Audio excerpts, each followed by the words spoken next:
Felicitations, my fellow foodies. There's an alliteration for you. How are you guys doing? Thanks for stopping by to my channel. Today we're going to do a sauteed mushroom and cheese tart. This is so good and so easy. You can serve it as lunch. You can serve it as snacks for when company drops by. All you need is a square of puff pastry dough. You can buy these all made in your refrigerated dough section of your local store. All I've done is I've turned up the edges so that when they puff up, it makes a delicious crust.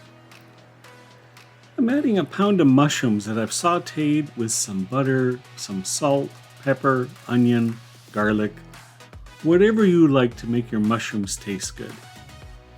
I've used Cremini mushrooms for this because they have a little more flavor than regular white button mushrooms. You can also use some exotic mushrooms. Whatever you prefer, it will all work in this. This is very similar to a French dish called pissaladière, which is all made with onion rather than mushroom.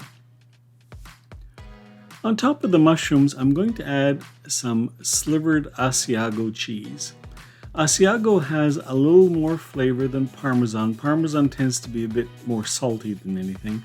Asiago actually has really good flavor. Add as much cheese as you want, but you don't want to overpower the mushroom flavor.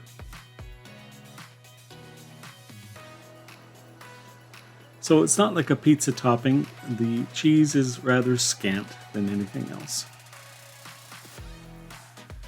So the puff pastry was baked in an oven at 350 for about 30 minutes. Use the directions that are on the manufacturer's label, and you get this beautiful square of puff pastry topped with delicious sauteed mushrooms and Asiago cheese.